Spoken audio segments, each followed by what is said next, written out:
English grammar में हम अपना टॉपिक डिस्कस कर रहे थे टेंस। और जैसा कि आप सभी को पता होगा, जो कल वाली हमारी वीडियो थी हमने उसमें क्या किया था, हम डिस्कस कर रहे थे अपना मतलब कि टेंस के अंदर उसकी पहली टाइप को, यानी कि प्रेजेंट टेंस के बारे में।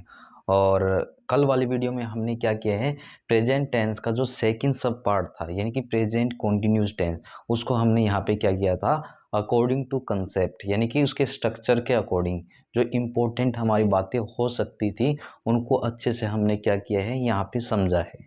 ठीक है, तो हम आज क्या करने वाले हैं, प्रेजेंट टेंस का जो थर्ड सब पार्ट रहने वाला है उसमें क्या है, आपको क्या समझना होता है कि उसके स्ट्रक्चर के अकॉर्डिंग उसमें यूज होने वाली जो हेल्पिंग वर्ब है उसको अच्छे से समझना है। प्लस में आपको क्या समझना है उसके अंदर कि हम मैन वर्ब के तौर पे किस वर्ब का यूज करते हैं। ठीक है ना, तो आपको क्या है, ये जो बातें हैं अच्छे से यहाँ पे समझनी है। तो इसके लिए क्या है, जैसे कि मैंने कल वाली वीडियो में, परसों वाली वीडियो में एक टेबल बनवाता हूँ, मैं आपकी एक स्लैब बनवाता हूँ। ठीक है, तो आपको इसमें भी क्या करना है, जो प्रेजेंट टेंस का थर्ड सब पार्ट है इसमें भी क्या है, एक ऐसी ही एक सिमिलर टेबल यहाँ पे आपको बना लेनी है। ठीक है, तो उसमें हम क्या क्या लिखते हैं वो आप सभी को पता है अभी, यदि आपने कल वाली वीडियो को देख रखा है। ठीक है, यदि उस वीडियो को नहीं देखा है, सीधे आप इस वीडियो को देख रहे हो। ठीक है ना, तो अभी देखो जो चीज़ें मैं यहाँ पे लिखवा रहा हूँ अकॉर्डिंग टू क्या है, जो भी पॉइंट यहाँ लिखे जाएंगे ऐसे के ऐसे पॉइंट आपको नोट कर लेने हैं। ठीक है, फिर स्ट्रक्चर के अकॉर्डिंग क्या है, जो प्रेजेंट परफेक्ट टेंस होगा, जो प्रेजेंट टेंस का मैंने अभी क्या बताया आपको, थर्ड सब पार्ट है। तो इस टेंस के बारे में जो इससे रिलेटेड इंपॉर्टेंट कंसेप्ट है उनको समझने की कोशिश करेंगे हम यहाँ पे। ठीक है, तो जैसे कि मैंने आपको क्या बताया है, हम क्या डिस्कस कर रहे थे, पहला सब पार्ट डिस्कस कर रहे थे। किस टेंस का डिस्कस कर रहे हो आप, प्रेजेंट टेंस का। सॉरी, सब पार्ट नहीं बोलेंगे हम, इसको केवल पार्ट ही बोलने हैं। लेकिन सब पार्ट की यदि हम बात करेंगे, ठीक है, वो मैं आपको अभी कुछ देर के बाद में यहाँ पे लिखवाने वाला हूँ। पहले आपको क्या करना है, इस टाइप से यहाँ पे लिख लेना है। ये क्या है आपका प्रेजेंट टेंस से। उसके बाद आपको यहाँ पे क्या लिखना है, यहाँ आप लिखोगे पहले तो अफर्मेटिव, अफर्मेटिव या सिंपल सेंटेंस। क्या लिखना है आपको, अफर्मेटिव या सिंपल सेंटेंस लिख लेना है। ओके, उसके बाद आप क्या लिखोगे, नेगेटिव सेंटेंस। क्या लिखना है, नेगेटिव सेंटेंस इधर आपको लिख लेना है। ओके, उसके बाद आप क्या लिखोगे, यहाँ आपको लिखना है इंटेरोगेटिव। ठीक है ना, इंटेरोगेटिव सेंटेंस लिखना है इधर आपको। और लास्ट में आप क्या लिखोगे, इंटेरोगेटिव, या फिर क्या था, इसमें आप सीधा लिख दीजिए जो भी हमारे मिक्स सेंटेंसेस रहेंगे। ओके, उनके बारे में हम यहाँ क्या करने वाले हैं, अच्छे से डिस्कस करने वाले हैं। देखो मिक्स का मीनिंग आप समझ जाना, मिक्स में कौन कौन सा रहेगा आपका, जो इंटेरोगेटिव सेंटेंस और नेगेटिव यानी कि जो दोनों की सेंस देगा। तो इसके लिए क्या है, मैंने एक वर्ड यहाँ पे यूज कर लिया है, मिक्स। ठीक है ना, इसमें कंफ्यूज नहीं होना, तो मिक्स में समझ जाना कि इंटेरोगेटिव प्लस नेगेटिव दोनों ही सेंटेंसेस इसके अंदर रहने वाले हैं। अब इसमें क्या है, इससे रिलेटेड थोड़ा अलग कंसेप्ट हो जाता है, इसमें थोड़ी सी एक बात एक्स्ट्रा जानने की कोशिश करनी है।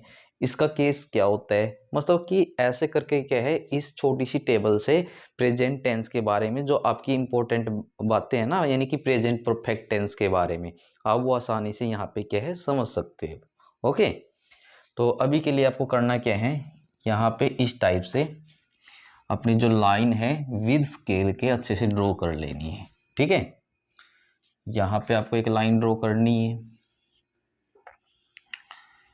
देन उसके बाद में यहाँ पे कंप्लीट ही लाइन ड्रॉ कर लेना।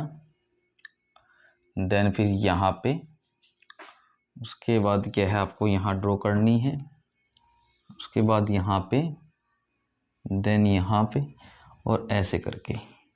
ठीक है, तो इस टाइप के हम क्या कर लेंगे, एक स्लैब यानी कि एक टेबल यहाँ पे बना लेंगे। तो मैंने क्या बताया अभी आपको स्टार्टिंग में कि हम क्या डिस्कस करने वाले हैं, प्रेजेंट टेंस के अंदर इसका जो हमारा थर्ड सब पार्ट है उसके बारे में हम क्या करने वाले हैं, यहाँ डिस्कस करने वाले हैं। तो थर्ड सब पार्ट कौन सा था प्रेजेंट टेंस का, तो आप सब बोलोगे प्रेजेंट परफेक्ट, और यहाँ आप क्या लिख लोगे, टेंस लिख देना। यानी कि इस सब पार्ट के बारे में हम यहाँ पे क्या करने वाले हैं, डिस्कस करने वाले हैं। तो आइए जल्दी से हम पहले क्या है प्रेजेंट परफेक्ट टेंस जो होगा इसमें ना इसका अफर्मेटिव या सिंपल सेंटेंस का स्ट्रक्चर समझ लेते हैं, ठीक है ना। तो मैं इसी स्ट्रक्चर में जो इंपॉर्टेंट बातें हैं वो आपको समझाने की यहाँ पे कोशिश करूँगा, ठीक है। तो देखिए सबसे पहले हम क्या करते हैं, सब्जेक्ट लिखते हैं। उसके बाद क्या है, हेल्पिंग वर्ब के तौर पे आपको हैज़ या हैव में से एक का यूज करना है। उसके बाद हम किसका यूज करेंगे, मैन वर्ब के तौर पे वर्ब की थर्ड फॉर्म का यूज करना है। फिर आपको किसका यूज करना है, ऑब्जेक्ट का यूज करना है। लास्ट में अदर में कुछ बच जाए उसका मतलब कि हम लिखेंगे, और लास्ट में आपको यहाँ पे क्या कर लेना है, फुल स्टॉप लगा लेना है। अब देखो इसमें इम्पोर्टेंट क्या है, तो सबसे पहले क्या है, यदि हम बात करें अफर्मेटिव या सिंपल सेंटेंस के अंदर इस सब पार्ट की, कि तो आप हेल्पिंग वर्ब के तौर पे किसका यूज करोगे, या तो आप हैज का यूज करोगे या फिर किसका यूज करोगे, हैव का यूज करोगे। मैन वर्ब की बात की जाए, जैसे कि मैं आपको बताता हूँ मैन वर्ब हम किसको बोलते हैं, जितनी भी आपकी फॉर्म ऑफ वर्ब होती है, जैसे फर्स्ट फॉर्म होगी, सेकंड या थर्ड, उसी के हम मैन वर्ब बोलते हैं। तो यहाँ पे मैन वर्ब के तौर पे किसका यूज करना है, वर्ब की थर्ड फॉर्म का। बाकी क्या है, ये सिंपल सी चीज़ें हैं, सब्जेक्ट कहाँ लगाया जाता है, ऑब्जेक्ट का यूज कहाँ होता है, अदर में जो रिमेनिंग बच जाता है वो चीज़ें लिखी जाती है। क्योंकि ये सिंपल है तो इस कारण से लास्ट में फुल स्टॉप भी लगाया जाता है, ठीक है ना। तो ये बातें भी क्या है, फुल स्टॉप तक की आपको अच्छे से याद रखनी है, अच्छे से समझनी है। अब इसमें मैन क्या है, इसमें मैन ये है हैज़ और हैव। यहाँ पे क्या है, आपकी हेल्पिंग वर्ब है, किस टेंस की, प्रेजेंट परफेक्ट टेंस की। और मैन वर्ब की बात की जाए तो इसमें मैन वर्ब के तौर पे आपको किसका यूज करना है, वर्ब की थर्ड फॉर्म का। अब देखो आगे, इसके अलावा आपको यहाँ याद रखना है जो हैज़ है, हैज़ का यूज आपको एस के साथ में करना है, और जो हैव है इसका यूज आप किसके साथ में करेंगे, पी एस के साथ में करेंगे। अब ये एस एस क्या है, कल वाली वीडियो में भी हालांकि मैंने इसके बारे में बताया है आपको। तो एस एस का मीनिंग होता है सिंगुलर सब्जेक्ट के साथ में, तो आपको किसका यूज करना है, हैज का। लेकिन यदि आपका सब्जेक्ट प्लूरल है तो प्लूरल सब्जेक्ट के साथ में आप किसका यूज करोगे, हैव का। देखो एक बार रिपीट करा देता हूँ, सिंगुलर सब्जेक्ट के साथ में आपको किसका यूज करना है, हैज का। तो एस एस का मतलब क्या हो जाता है, सिंगुलर सब्जेक्ट। प्लूरल सब्जेक्ट के साथ में आपको किसका यूज करना है, हैव का। तो पी एस का मतलब क्या हो जाता है, प्लूरल सब्जेक्ट हो जाता है। तो आई होप इस स्ट्रक्चर के अकॉर्डिंग जो अफर्मेटिव या सिंपल सेंटेंस का स्ट्रक्चर है, ठीक है ना, तो इसके अंदर आपने क्या है इंपॉर्टेंट बातों को समझने की कोशिश करी होगी भी, ठीक है। तो चलिए अभी नेक्स्ट में क्या है, नेगेटिव सेंटेंस के बारे में थोड़ा हम यहाँ पे समझ लेते हैं। तो देखो नेगेटिव, नेगेटिव में आपको किसकी सेंस आ रही है, तो आप सब बोलोगे यहाँ पे हमें नकारात्मक सेंस आ रही है, मीन्स कि नहीं की सेंस आ रही है। यानी कि आप कुल मिला के ये बोल सकते हो कि जो नहीं वाले सेंटेंसेस होते हैं, ठीक है ना, वो किस कैटेगरी में रखे जाते हैं, नेगेटिव सेंटेंस की कैटेगरी में रखे जाते हैं। तो आइए देखो इसकी स्ट्रक्चर से जो भी हमारे लिए इम्पोर्टेंट बातें हो सकती है उनको जानने की यहाँ पे ना कोशिश करते हैं। तो देखो सबसे पहले आप क्या लिखोगे, सब्जेक्ट ही लिखना है। फिर आप हैज़ या हैव में से एक का यूज करोगे। उसके बाद आपको यहाँ किसका यूज करना है, नोट का यूज करोगे। देन फिर मैन वर्ब के तौर पे वर्ब की थर्ड फॉर्म यूज करनी है। उसके बाद आपको ऑब्जेक्ट का यूज करना है, अदर में कुछ बच जाता है इसका यूज करके, और बाद में क्या लगा देना है, फुल स्टॉप लगा देना है। अब देखो इसमें एक्स्ट्रा ज़्यादा कुछ नहीं है, ठीक है ना, ये तो आपको पता ही है कि भी सिंगुलर सब्जेक्ट के साथ में है जाता है, प्लूरल सब्जेक्ट के साथ में है। अब एक्स्ट्रा ये हो गया भाई, यहाँ पे आपको क्या है, इन हेल्पिंग वर्ब्स के बाद में, ठीक है ना, यदि हैज लगा रहे हो तो हैज के बाद में नोट आएगा, यदि हैव लगा रहे हो तो हैव के बाद में नोट आएगा। मीन कि कुल मिला के 80 to 90% केसेस में हम जो ये नोट है किस नंबर पे यूज करते हैं, आप बोलोगे थर्ड नंबर पे। जैसे सब्जेक्ट इन दोनों में से एक आ जाएगा सेकंड नंबर, और थर्ड नंबर पे क्या आ जाता है, आपका नोट आ जाता है। अब देखो ये नोट तो आप सभी को पता चल गया होगा क्यों यूज किया जाता है, क्योंकि यदि हमारा सेंटेंस नेगेटिव है, नहीं की सेंस आ रही है, तो नहीं के लिए हम क्या यूज करते हैं, इधर नोट का यूज कर लेते हैं। ओके, तो अब देखो डिस्कस कर लेते हैं इंटेरोगेटिव सेंटेंस के बारे में। तो इसकी पहचान क्या होती है, इसकी आइडेंटिफिकेशन क्या होती है, कि इसमें जो भी सेंटेंस होते हैं ना, इन सेंटेंसेस के अंदर क्वेश्चन पूछे जाते हैं। यदि क्वेश्चन पूछे जाते हैं तो लास्ट में आपको क्या लगा मिलेगा, साइन ऑफ इंटेरोगेशन लगा मिलेगा। कभी गलती से आप वहाँ पे क्या है, बाय चांस कोई भी चीज़ चेंज कर रहे हो और लास्ट में आप फुल स्टॉप लगा के आ जाते हो उधर, हालांकि वो जो सेंटेंस है बनाया कैसा है आपने, इंटेरोगेटिव, लेकिन हमसे गलती क्या हो गई, हम लास्ट में क्या लगा के आ गए, उधर फुल स्टॉप लगा के आ गए। तो वहाँ पे क्या है, आपका जो ये इंटेरोगेटिव सेंटेंस का स्ट्रक्चर है ना, वो बिल्कुल गलत हो जाएगा। यदि क्वेश्चन पूछा गया है, क्वेश्चन के अकॉर्डिंग बना रहे तो याद करके लास्ट में देखो, यहाँ तो मैंने फुल स्टॉप लगवाई है, लेकिन वहाँ पे आपको क्या करना है, साइन ऑफ इंटेरोगेशन यानी कि क्वेश्चन मार्क का यूज करना है इसके अंदर। तो कुल मिला के आपने यहाँ पे ये समझ लिया, जो इंटेरोगेटिव सेंटेंस है इसके अंदर क्या पूछे जाते हैं, क्वेश्चन पूछे जाते हैं। तो देखो बाकी जो इंपॉर्टेंट बातें हैं हम इसके स्ट्रक्चर के अकॉर्डिंग अच्छे से समझने की कोशिश करते हैं। अब स्ट्रक्चर में क्या है, देखो पहले आपको हैज या हैव में से एक हेल्पिंग वर्ब का यूज करना है, फिर आप किसका यूज करोगे, सब्जेक्ट का यूज करोगे। देन फिर क्या करना है, मेन वर्ब के तौर पे वर्ब की थर्ड फॉर्म का, फिर आप ऑब्जेक्ट का यूज करोगे। अदर में कुछ है तो उसका यूज कर लेना, बट अब की बार लास्ट में फुल स्टॉप न लगा के आपको किसका यूज करना है, क्वेश्चन मार्क का यूज करना है। यानी कि इंटेरोगेटिव में हो क्या जाता है, हम सब्जेक्ट से पहले किसका यूज करते हैं, हेल्पिंग वर्ब का यूज करते हैं। हैज या हैव आपको पता ही है, सब्जेक्ट को देखने के बाद यूज करते हैं। सिंगुलर सब्जेक्ट है तो हम हैज का यूज कर लेंगे, सब्जेक्ट प्लूरल तो हम किसका यूज कर लेते हैं, हैव का, क्योंकि क्वेश्चन पूछा गया है, क्वेश्चन की सेंस में बनाया गया है, इसीलिए लास्ट में फुल स्टॉप न लगा के आपको किसका यूज करना है, साइन ऑफ इंटेरोगेशन का यहाँ पे यूज कर लेना है। अब देखिए जल्दी से नेक्स्ट पे आ जाइए, यानी कि जो आज के लिए हमारा लास्ट है वो क्या है, मिक्स जो सेंटेंसेस होते हैं आपके, ठीक है ना। इसमें क्या है, आपको एक तो नकारात्मक सेंस तो आएगी, दूसरा क्या है, इसके अंदर आपसे क्वेश्चन भी पूछे जाते हैं। चलिए मैं एक ना एग्जाम्पल अपने पास से भी लेके बता देता हूँ कि भी मिक्स सेंटेंस का एग्जाम्पल कैसा रह सकता है। देखो मैं हिंदी में इसका एग्जाम्पल देता हूँ आपको। अब जैसे मैंने बोल दिया, क्या मोहन पुस्तक नहीं पढ़ रहा है, लास्ट में क्या है, पर जो क्वेश्चन मार्क होता है वो उसके आपको क्या है, लगा मिलेगा। मैंने क्या बोला, क्या मोहन पुस्तक नहीं पढ़ रहा है। देखो क्या की सेंस आ रही है, मतलब कि क्वेश्चन भी पूछा गया है यानी कि इंटेरोगेटिव है, नहीं की भी सेंस है यानी कि नेगेटिव भी है। तो ऐसे करके मिक्स सेंटेंसेस बनते हैं हमारे। अब बाकी क्या है, जैसे मैं बार बार बोल रहा हूँ, जो भी इम्पोर्टेंट बातें हैं हम इसके स्ट्रक्चर के अकॉर्डिंग समझने की कोशिश करते हैं। क्योंकि आपका सेंटेंस इंटेरोगेटिव रहेगा तो याद रखिएगा, जो भी हेल्पिंग वर्ब होगी उसका यूज आपको किससे पहले करना पड़ेगा, डेफिनेटली सब्जेक्ट से पहले ही करना पड़ेगा। उसके बाद आगे करना क्या है, क्योंकि मिक्स में नेगेटिव भी सेंस आएगी आपको, यदि नेगेटिव सेंस आएगी तो हम किसका यूज करेंगे, नोट का भी यूज कर लेंगे। उसके बाद क्या है, मेन वर्ब के तौर पे वर्ब की थर्ड फॉर्म का, देन उसके बाद आप ऑब्जेक्ट का यूज करते हो, और लास्ट में अदर में कुछ बच जाता है तो आपको उसका लिख के लास्ट में हम क्या लगा लेंगे, क्योंकि इसके अंदर भी क्वेश्चन पूछा गया होता है तो साइन ऑफ इंटेरोगेशन का यहाँ पे यूज कर लेना है, ठीक है।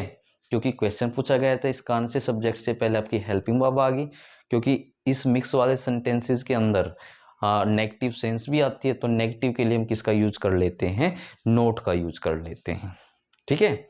बाकी क्या है, सभी की सभी चीज़ें सिमिलर चल रही है आपकी, ज़्यादा कुछ अलग नहीं है। बस क्या है, आपको नेगेटिव के अकॉर्डिंग जो थोड़ा बहुत चेंज करना है वो समझना है। इंटेरोगेटिव जो सेंटेंस होता है उसमें आपको समझना है हेल्पिंग वर्ब का यूज कहाँ पे करते हैं। एक क्या है, जैसे मैं आपको बार बार बता रहा हूँ कि 80 to 90% केसेस में, ठीक है ना, टेंस के अंदर हम क्या करते हैं, जो नोट है उसका यूज थर्ड नंबर पे कर लेते हैं। अब जैसे ये था हैज या हैव है, ओके, तो इन दोनों में से एक का यूज होगा फर्स्ट नंबर, ये सेकंड सब्जेक्ट, थर्ड नंबर पे नोट आ गया। ऐसे करके भी क्या है, आप इन चीज़ों को याद रख सकते हो।